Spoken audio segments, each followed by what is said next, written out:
Convidamos para compor a mesa o excelentíssimo senhor desembargador federal Thompson Flores para presidir os trabalhos. E o excelentíssimo senhor José Eduardo Rangel de Alckmin, conferencista.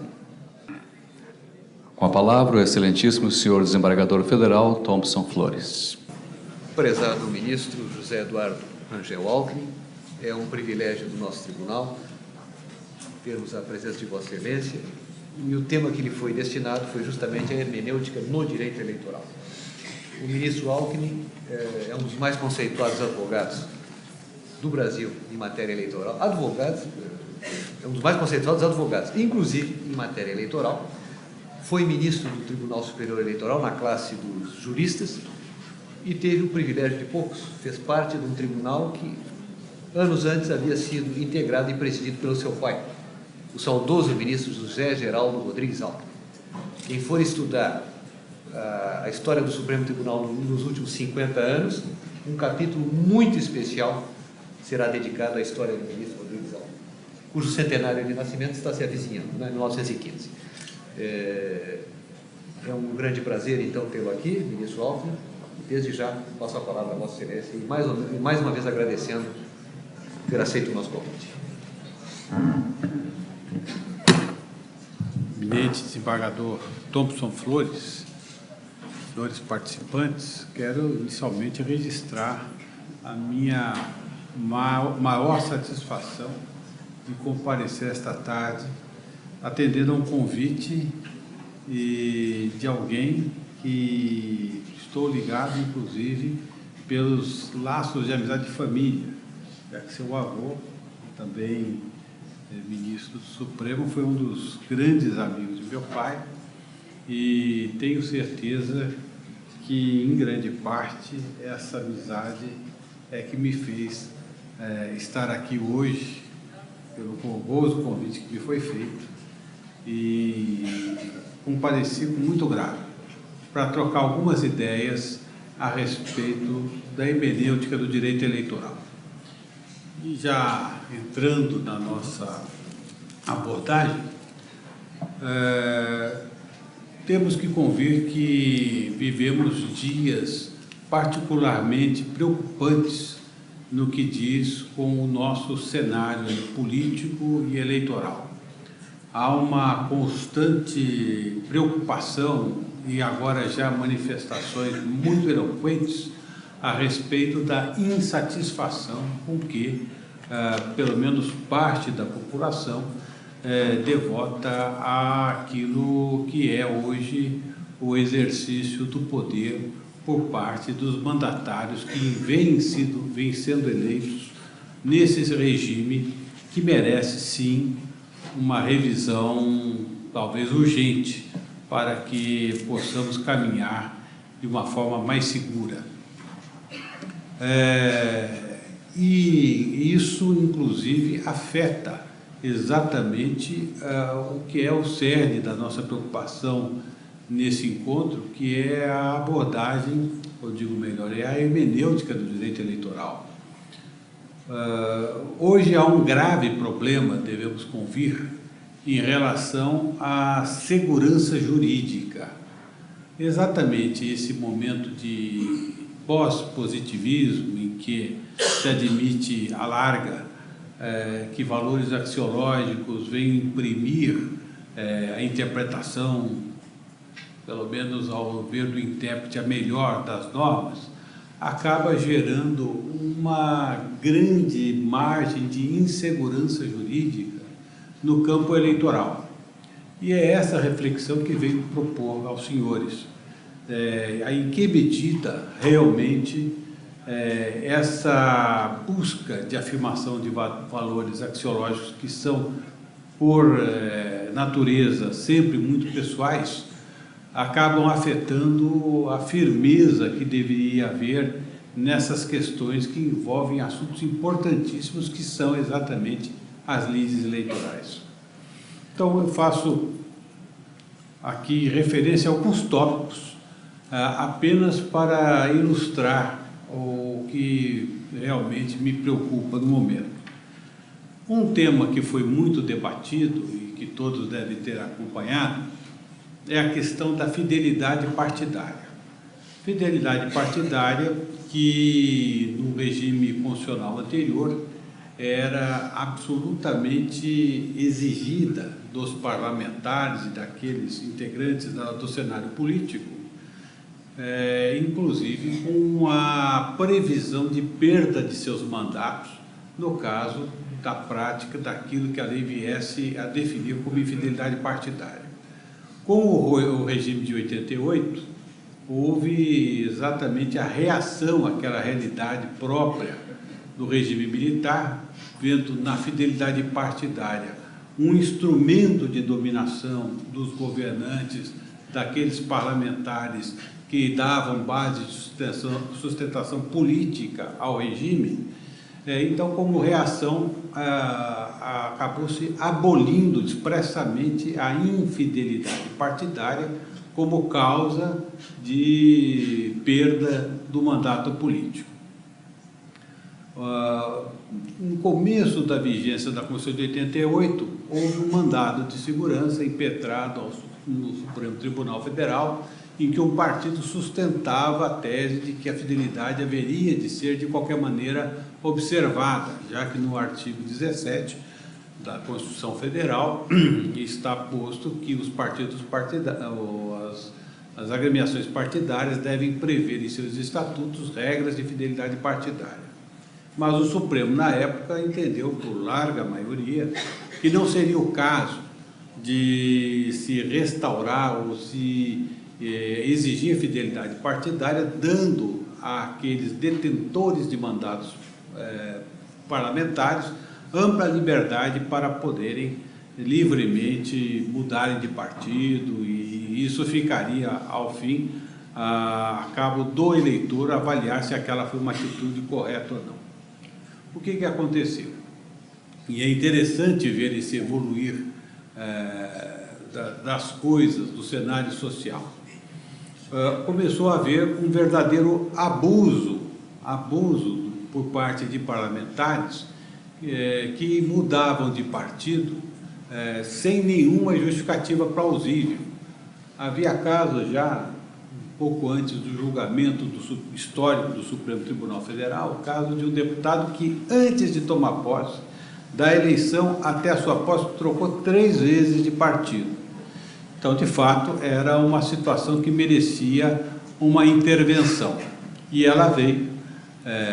Vejo aqui o eminente ministro Paulo Brossard, com quem dividi tribuna nesse julgamento do Supremo Tribunal Federal, e o Supremo Tribunal Federal reconheceu que, embora a infidelidade partidária não fosse mais causa da aplicação de uma sanção por não corresponder aos anseios da agremiação política, mas envolveria, pelo sistema de democracia partidária que foi criado na Constituição de 88, envolveria, sim, a decretação da perda do mandato por infidelidade ao partido e especialmente ao eleitor, tendo em vista grande parte dos deputados, aqueles eleitos no sistema proporcional, auriam a sua cadeira, os votos de outros candidatos para obter a sua cadeira. No sistema proporcional, como é sabido, as cadeiras são obtidas essencialmente pelos partidos políticos, e a votação nominal de cada candidato serve apenas para ordenar a forma pela qual cada um irá ocupar essa cadeira.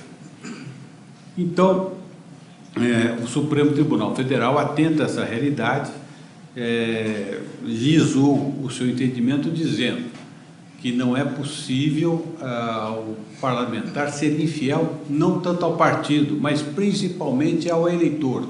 O eleitor que votou no partido X, que porventura tenha ficado na oposição, tem a expectativa de que o deputado que foi eleito por aquele partido X ou por um partido coligado mantenha-se na oposição. E qual seria a surpresa dele em ver, e como vinha acontecendo de forma avassaladora, aquele parlamentar migrar para a base do governo. foi então necessário colocar um fim a esse quadro. E o Supremo Tribunal Federal decretou a necessidade da fidelidade partidária não como algo que, se não observado, haveria uma sanção, mas sim como algo inerente ao sistema proporcional que foi adotado. Ou seja, a mudança de partido não seria algo em si vedado, porém, o candidato deveria, pelo menos, devolver à cadeira aquela agremiação que a obteve com os votos dados à coligação ou ao partido. Bem, o grande problema é que em seguida vem a regulamentação que foi feita pelo Tribunal Superior Eleitoral, instado pelo Supremo Tribunal Federal. O Supremo Tribunal Federal definiu que deveria ser criado no âmbito do Tribunal Superior Eleitoral uma forma como exigir essa fidelidade, e aí veio a lume a Resolução 22.810, e que suscita muitas questões. Primeira delas, até hoje não respondida pelo Supremo Tribunal Federal. Cargo majoritário estaria sujeito a esse tipo de perda de mandato? O fato de alguém que se candidata a governador, por exemplo, se vier a se afastar do seu partido, ele estaria jungido ou estaria sujeito, digo melhor, a ter o seu mandato declarado perdido? Só teve um caso até agora, que foi o caso de Brasília, do governador Arruda, que perdeu o seu mandato exatamente porque se desfiliou da agremiação pela qual se elegeu. E não houve recurso para o Tribunal Superior Eleitoral, já que havia toda aquela situação penosa de uma prisão preventiva decretada em pleno exercício do cargo, então ele preferiu não recorrer à decisão do TRE, acabou transitando em julgado. Mas é o tipo da questão que suscita aí muitas dúvidas, porque se a lógica toda é fidelidade ao eleitor que votou num partido, para que esse partido, se fosse governo, governasse, se fosse oposição, fizesse oposição. Pois essa lógica não se aplica, evidentemente, a cargos majoritários, porque numa eleição majoritária, muito mais que o partido está em jogo é a própria figura do candidato. As pessoas levam em certa medida os partidos em consideração, mas convenhamos, muito mais a figura dos candidatos. E essa situação até agora só tem uma consulta respondida pelo Tribunal Superior Eleitoral, indicando que também a fidelidade é exigível dos partidos, dos candidatos a cargos majoritários. Então, fica aí uma situação realmente cheia de dúvidas, né? E aí se pergunta, qual a solução melhor? Bem, para aqueles que adotam uma solução talvez descolada da realidade social, uma solução mais literal, talvez fosse efetivamente exigir fidelidade também àqueles que exercem cargos majoritários, porque, afinal de contas, se o partido é a via necessária para se obter o cargo eletivo, ninguém é candidato de si mesmo, é necessário ser candidato de algum partido, e dizia o ministro Aires Brito, o partido concede tempo eleitoral, recursos do fundo eleitoral, então esse vínculo há de ser sobrelevado. E se há ruptura desse vínculo, o candidato não deveria, já não mais candidato, mas exercente do mandato, não deveria prosseguir naquela situação. Entretanto, se atentarmos para a questão da concepção da sociedade em relação às eleições, havemos de concordar que o peso do partido político, infelizmente, não é muito bem compreendido pela sociedade. Ela está muito mais voltada à figura do candidato. E assim fica mesmo incompreensível para grande parte de nossa população entender por que alguém que saiu do partido X e passa para o partido Y deva perder o seu mandato. E esse dilema, na verdade, se manifesta em outras áreas. Por exemplo, ao regulamentar a resolução, ou digo melhor, ao TSE, ao editar a resolução 22.610, estabeleceu algumas justas causas para que os parlamentares, enfim, os integrantes de uma determinada agremiação não perdessem os seus cargos na hipótese de migrarem de um partido para outro. Então, por exemplo, quando uma agremiação abandona os seus postulados, os seus princípios, antes defendidos de forma ardorosa, para adotar nova linha de conduta, então aqueles parlamentares que ingressaram, evidentemente, numa fase anterior do partido e que têm compromisso com esses princípios e essas posições, estão autorizados a irem buscar uma nova agremiação, sem que isso represente uma infidelidade ao eleitor, até porque o eleitor votou naquele partido que defendia, ao menos em linha de princípio, aqueles postulados.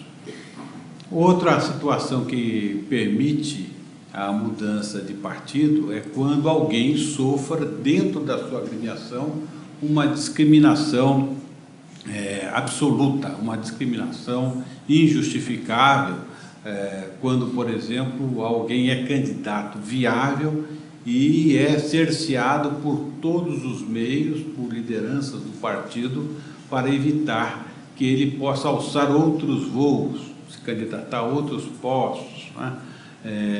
Isso se dá essencialmente quando liderança partidária, querendo privilegiar determinado segmento do partido, passa a ser agressiva ou, enfim, ter uma postura hostil em relação àquela outra liderança que poderia validamente disputar certas indicações. Isso seria também uma hipótese. Agora, a terceira hipótese, essa é muito difícil de entender, que é a hipótese de desligamento para a criação de um novo partido político. Por que difícil de entender? Porque qual a diferença, pergunta-se, entre alguém sair daquele partido pelo qual obteve cadeira, que tem seus postulados próprios, seus princípios, muitas vezes está numa situação de oposição ao governo central, e esse cidadão muda para um partido da base ou muda para um partido que, por não ser nem de direita, nem de esquerda, nem de centro, vai, na verdade, abrir uma grande janela para que os parlamentares que estão insatisfeitos a serem condenados às agruras da oposição passem, de uma certa forma, para a situação. Ou seja, é uma situação que se impede a migração a varejo, mas permite-se o atacado. Isso realmente, para mim, significa um contrassenso.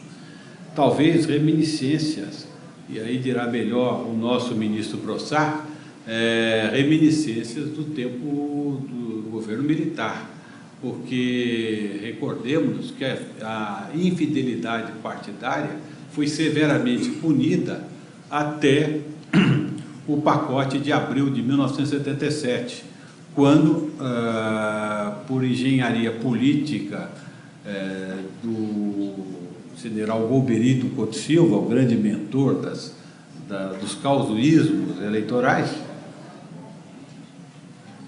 criou uma regra de exceção permitindo que quem fosse integrante de algum dos partidos existentes, que à época eram só dois, Arena e MDB, passassem para novas agremiações. Aliás, essas agremiações foram extintas compulsoriamente.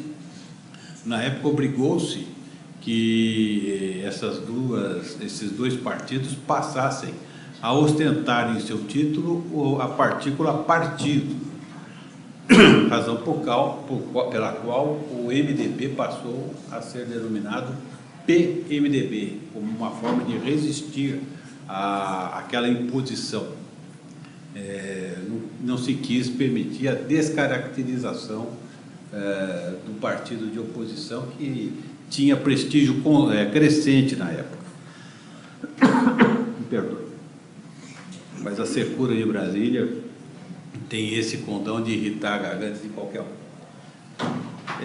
Então, essa foi a razão pela qual, em 79, se fez a regra de exceção à fidelidade partidária. Mas isso não tem propósito nos dias atuais. Não obstante, o Tribunal Superior Eleitoral albergou essa hipótese, que precisa talvez ser melhor avaliada, porque de fato não existe nenhuma diferença maior entre uma situação e outra. E isso se agrava quando se verifica, por exemplo, o tratamento dado pelo Supremo Tribunal Federal em relação à divisão do tempo da propaganda partidária e a divisão dos recursos do fundo partidário. Por que eu digo que se agrava?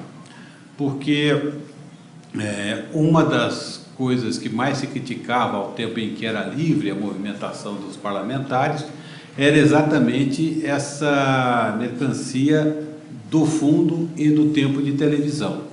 Nem todas as transferências eram feitas sem algum outro interesse.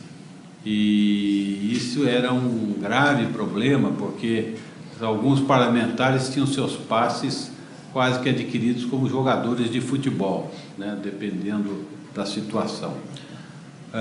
Isso teve um avanço importante com a exigência de fidelidade partidária, mas com essa possibilidade dada pelo Supremo, até usando um termo, não o Supremo, mas os advogados da época, o termo de portabilidade, quer dizer, a possibilidade do deputado se transferir para uma agremiação em criação e portar com ele o respectivo direito de ser calculado, com base na sua vaga, uma nova forma de distribuição tanto do tempo como dos recursos do fundo partidário. Vamos lembrar rapidamente que a divisão leva em conta a bancada que cada um possui na Câmara dos Deputados.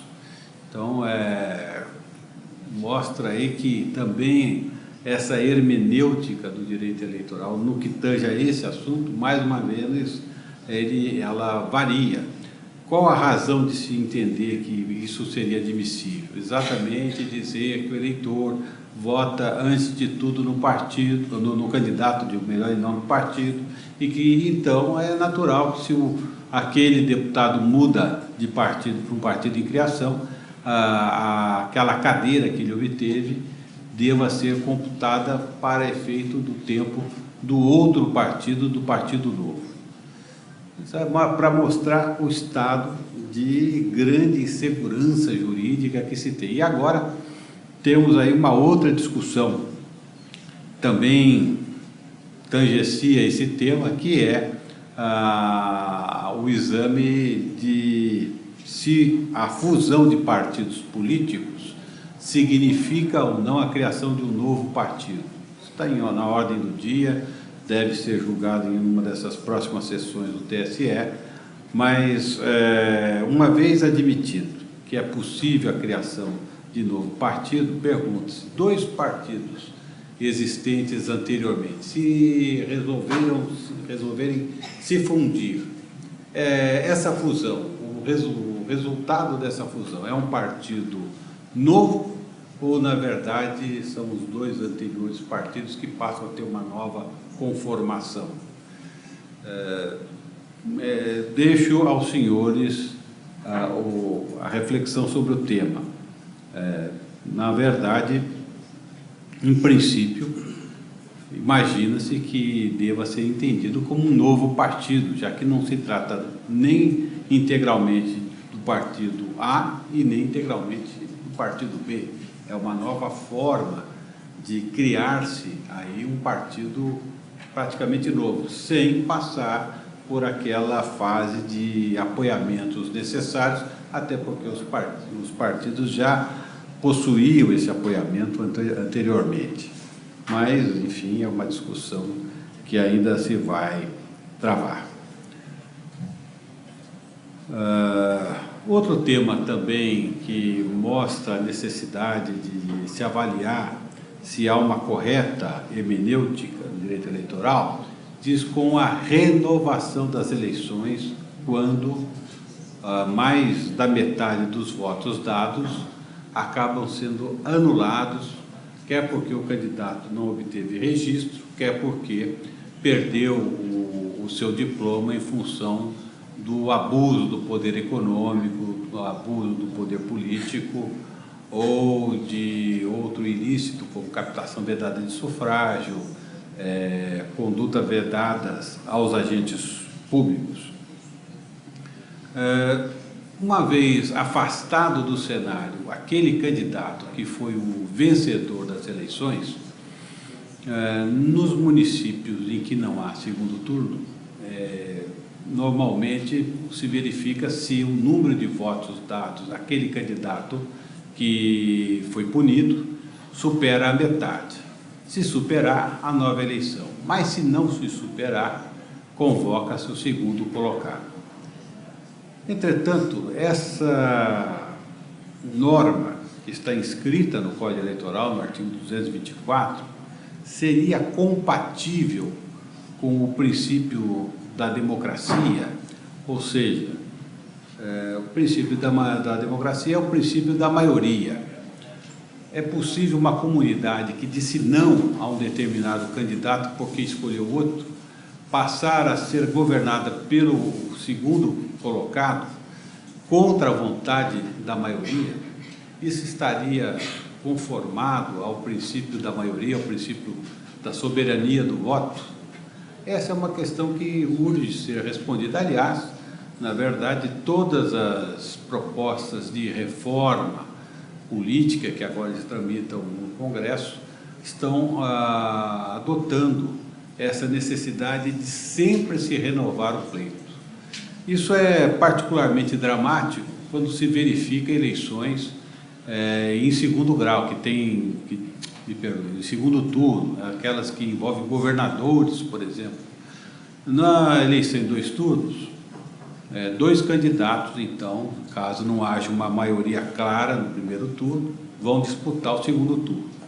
E aí, um só será eleito, e se esse eleito tiver seu mandato revogado, seu registro cassado, seu diploma cassado, evidentemente, mais da metade dos votos naquele turno se tornam nulos e, portanto, até pela regra do artigo 224, deveria ensejar uma nova eleição. No entanto, o TSE tem tido um raciocínio um pouco diverso. É que ele refaz o cálculo do primeiro turno. E aí a realidade é invariável. Sempre ocorrerá que o segundo colocado terá havido no primeiro turno, já que os votos do vencedor se tornaram nulos, terá tido mais da metade dos votos válidos, descontados os brancos e os nulos. E nessa realidade, o que acontece é que ele terá sido eleito no primeiro turno. Então, isso aconteceu no estado do Piauí, quando foi cassado o governador Monsanto, aconteceu no estado da Paraíba, no estado do Maranhão. Mas também me parece que aí há uma agressão ao princípio da democracia. Veja, 2 candidatos, um tem mais de 50% do voto, o outro necessariamente recebeu um sonoro não da grande maioria, foi derrotado no segundo turno.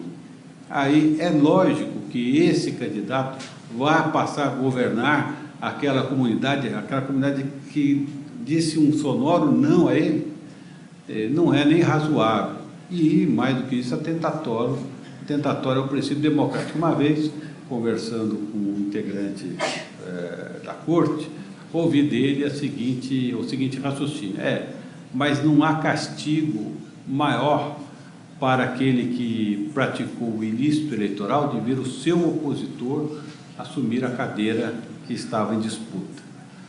Pois muito bem, talvez não haja mesmo, mas a pergunta que se faz por acaso as decisões judiciais servem para dar lições ao infrator, ir num caso desse, ou para respeitar a vontade das urnas? E essa é a minha preocupação, que deságua, então, já partindo para a conclusão, na grande divisão que há na interpretação das leis eleitorais. Temos, de um lado, os juízes que se dizem minimalistas, expressamente, o ministro Gilmar Mendes, que voltará ao tribunal daqui a pouco, se filia a essa corrente, ou seja, aquela que acha que a justiça eleitoral deve conter-se para apenas dar solução aos casos de evidente exagero, de grave infração à ordem legal. E há a corrente daqueles que entendem que há um engajamento, deve haver um engajamento maior da justiça eleitoral para purificar, melhorar o sistema eleitoral. Essa divisão, ela exatamente se vê na solução dessas questões todas que eu busquei aqui traçar. E se desborda, talvez, para outras questões, muito rapidamente, a questão do não aproveitamento dos votos dos partidos que não chegaram a atingir quociente eleitoral. Isso é uma regra do Código Eleitoral, que está no artigo 109, parágrafo 2º. O partido que chegou próximo ao quociente eleitoral, mas não conseguiu ultrapassá-lo, não terá direito a disputar as sobras. Então, veja que curioso, olha a distorção do regime. Houve um caso, em 1996, no município de Juatuba, Minas Gerais. Todos os partidos tiveram uma votação relativamente igual. Houve um apenas que conseguiu um pouco mais. E exatamente esse um foi o único que ultrapassou o quociente eleitoral. O que ocorreu? Ficou com todas as cadeiras da Câmara Municipal, porque com essa regra, ainda que na verdade, matematicamente, todos os partidos devessem ter uma representação equilibrada, com essa regra, só um partido ocupou todas as cadeiras da Câmara. Aqui, de novo, desafia-se a hermenêutica, no sentido de dar uma solução mais consentânea, talvez reconhecendo que o artigo 109, parágrafo 2º, esse do Código Eleitoral a que me referi, seja um artigo que está em conflito com o princípio da soberania do voto e principalmente o princípio da igualdade do voto, que tem duas acepções. O da contagem, o one man, one vote, mas também quanto ao peso, ou seja, não é possível que uma determinada comunidade de maior número eleja representante numa eleição proporcional que vá exatamente ter um representante de outra comunidade que representa um número menor de eleitores. Ora, no caso nós teríamos uma pequena parte da sociedade representada com 100% de toda a Câmara Municipal e aqueles outros eleitores que votaram em partidos diversos não teriam representante nenhum. Por fim, desafia também a hermenêutica uma situação de clara inconsistência, clara falta de razoabilidade, que são coligações partidárias. Não há muito tempo atrás, nas eleições de 2002, o Tribunal Superior Eleitoral surpreendeu um pouco a comunidade jurídica, editando a norma da verticalização, ou seja, não se poderia estabelecer em eleições estaduais coligações que não guardassem consonância com a verticalização estabelecida na eleição para a presidência da República. E isso foi muito questionado, mas enfim, foi mantido como válido o entendimento e regrou as eleições de 2002, até ensejando uma emenda constitucional que aí determinou que não poderia haver mais nenhum vínculo. Mas há um outro ponto, um outro ângulo que isso talvez pudesse ser reexaminado, que é exatamente as coligações partidárias que se processam nos estados, principalmente aquelas coligações partidárias que têm como finalidade dar suporte às eleições de deputados federais. Como é que é possível coligações com partidos que depois, lá na Câmara dos Deputados, alguns serão de oposição, outros serão de situação, como é possível que em alguns estados esses partidos se coliguem independentemente dessa realidade? Ou seja, essa salada que as coligações propiciam, há estados em que partidos que são adversários no campo federal estão coligados e os deputados eleitos ali terão realmente essa situação paradoxal. Ora, representantes de uma coligação irão apoiar a base governista, ora irão atuar como oposicionistas. Isso realmente também é uma matéria que desafia a nossa compreensão para dar solução consentânea e constitucional com as expectativas de nossa população. Eu quis fazer assim uma breve abordagem de temas que desafiam os cientistas, que eu não sou, da área da hermenêutica eleitoral, exatamente para permitir, como eu disse, um amplo exame, uma ampla reflexão sobre todas essas questões. Eu vou ficando por aqui, até porque o palestrante que me vai seguir é o ilustre e querido amigo, professor Carlos Mário Veloso, ministro dos maiores, assim como o ministro Brossard, que o Supremo Tribunal Federal já teve. E quero agradecer muito a atenção, o convite, reitero os meus agradecimentos e até uma breve oportunidade. Muito obrigado.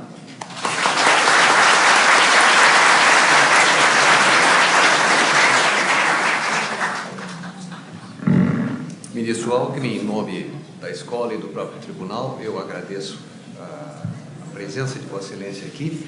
É a primeira vez que Vossa Excelência vem ao nosso tribunal. Né? Será a primeira de uma série, eu espero. Vossa Excelência trouxe, inclusive, a sua experiência de 4 anos de ministro daquela alta corte, né? Trazendo os casos julgados e que ainda estão a desafiar a solução. E vejo na plateia aqui o ministro Paulo Brossard, que foi justamente presidente daquela corte quando Vossa Excelência integrava aquele tribunal. E o nosso estimado ministro Carlos Veloso, que também presidiu aquela corte e que também está aqui e vai conferenciar a seguir. Eu passo às mãos de Vossa Excelência uma modesta lembrança da nossa escola. É um registro da sua passagem para nós muito honrosa nesse ciclo de conferência. Muito obrigado.